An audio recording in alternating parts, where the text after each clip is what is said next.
Hello po mga higala, welcome po sa channel natin, Kusina Bisaya. So ngayon po magluluto tayo ng chicken adobo with liver. So may inihanda po tayong 700 grams na manok, cut into regular sizes. Para pagluto mamaya, manuot talaga yung laman. And after that one, 3 cloves ng garlic. Pinisa po natin tapos minced. Pagkatapos niyan is yung sibuyas po, isang medium size na sibuyas chop, regular ng chop. Then syempre gumamit po tayo ng luya para pampawala po ng kunting amoy doon sa manok natin.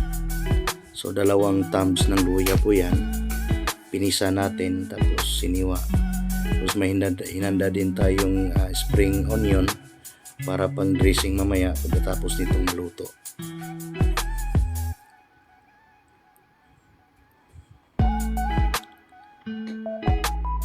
So ito po yung liver, nasa mga 300 grams.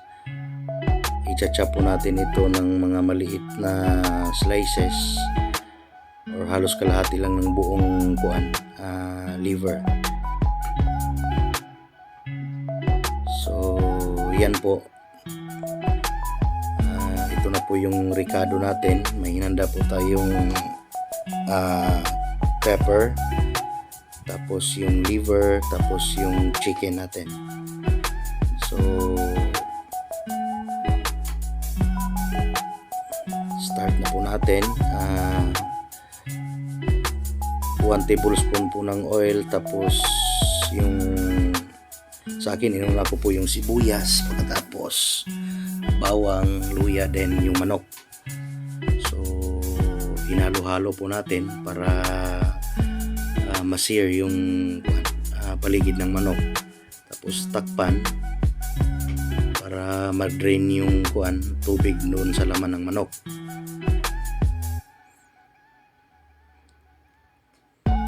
After that one, haluin naman natin siya para hindi din mapagod yung balat niya. Tapos lalagyan na po natin ng paminta, tsaka paminta powder po yung gamit natin, pampalasa. Tapos 1 tablespoon po ng ating suka, tapos 3 tablespoon po ng toyo. So bali hindi na po ako maglalagay ng asin, toyo na lang po yung gagamitin ko kasi masarap din yung amoy ng toyo at saka syempre maalat din naman siya. So pagkatapos nating hali-haluin, tatakpan. Pag-reduce po ng liquid niya, dagdagan po natin ng 1/2 cup ng tubig para mas maluto pa yung manok kasi medyo malaki yung hiwa natin. So yan po, pag mag-reduce na yung tubig niya, yun, lalagay na natin yung atay ng manok. So haluin lang natin, pagkatapos mahalo-halo, tatakpan ulit para maluto yung atay. So pinahuli po natin yung atay para po pagkaluto niya malambot siya, tsaka magme-melt doon sa dila natin pag kinain natin.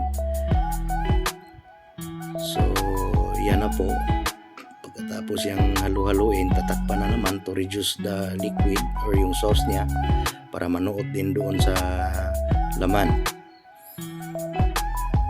Patuloy po din naman pong i-reduce talaga natin, or depende sa inyo po kasi gusto ng mga bata din yung may konting sabaw, so hindi ko na i-reduce talaga. So yan po, okay na po yung adobong chicken natin.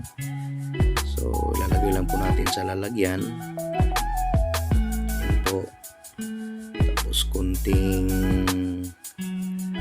atay ng manok, tapos kunting sabaw. I-garnish po natin ng spring onions natin. So yan po, after that one, titikman natin.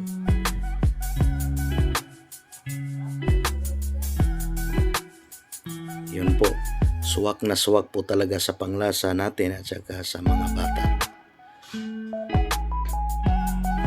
Yan po yung finished product natin. Chicken adobo po with liver. Sige po, hanggang sa muli po. Thank you.